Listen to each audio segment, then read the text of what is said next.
Part 9. The Seekers. Reseda, California, 12:08 p.m. The cruiser's police computer was displaying a juvenile division file. Subject, John Connor. Below his arrest record were his vital stats. Mother, Sarah Connor. Legal guardians, Todd and Janelle Voigt. And below their names, an address. 19828 South Almond, Reseda, California. The car was parked out front. It had been there for several minutes while Officer Austin took in the details of the neighborhood. It wasn't just his eyes he was seeing with. His entire body registered the environment in a dozen subtle ways that nevertheless were noted and filed for future strategic reference. Austin stared at the driveway of the shabby around the edges 3-bedroom home, noted doors and windows, then decided to move. As he got out of the car and walked up the driveway, he continued to scan the street, filling in the details, sensing no immediate danger. Except he heard the sharp staccato bursts of a dog barking, coming from the backyard. Estimating the creature to be a medium-sized breed, Austin added that factor and continued walking to the door. Todd Voigt staggered off the couch at the 3 solid knocks, blearily gaping at the TV. The game was already in the 3rd inning. He must have dozed off during the 2nd.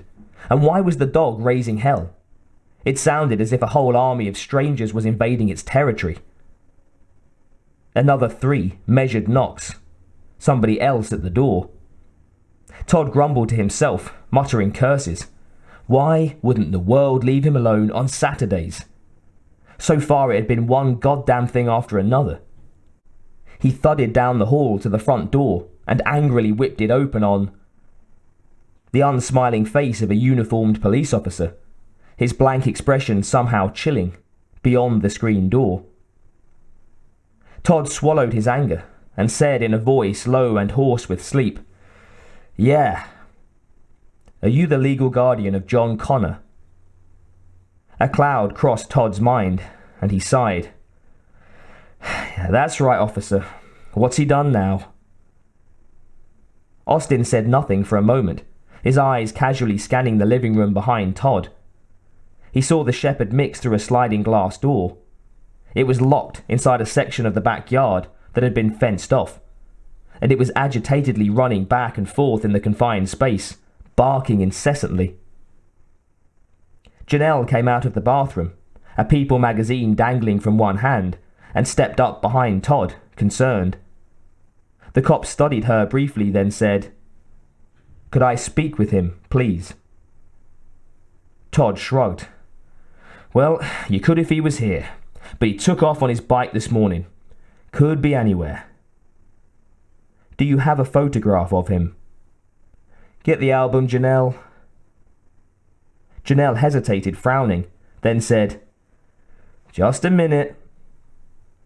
As she went to the fireplace mantel, Todd turned back to the officer. "You gonna tell me what this is all about?" "I just need to ask him a few questions."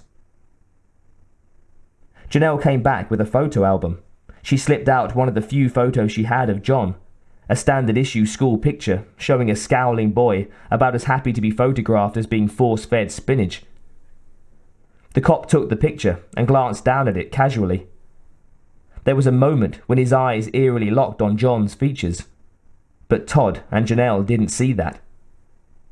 "Nice-looking boy," the cop said. "Do you mind if I keep this picture?" Janelle nodded absently, remembering something. "There was a guy here this morning asking about him too." Todd grumbled with irritation, remembering the guy distinctively because he made him miss a great pitch by Gooden. "Yeah, he was a big guy, on a cycle. That got something to do with it?" Todd noticed the cop hesitate for a fraction of a second. Then he smiled reassuringly. "I wouldn't worry about him."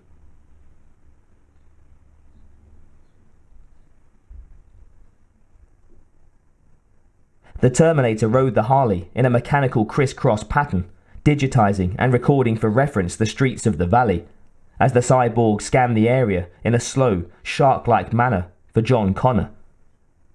In the last half hour, the Terminator had become thoroughly familiar with the city in a 7-kilometer radius, riding with expert efficiency, getting accustomed to the ebb and flow of the traffic. The cyborg knew such knowledge might be strategically useful. He also knew where the boy lived and where he recreated. It would only be a matter of time before their paths crossed. He gunned the cycle and turned down a street towards the drainage canal several blocks away. If the cyborg had pulled to the side of the road and simply waited another 30 seconds, he would have seen John and Tim flash by on the Honda a block away. But sometimes, even Terminators can be subject to the whims of fate.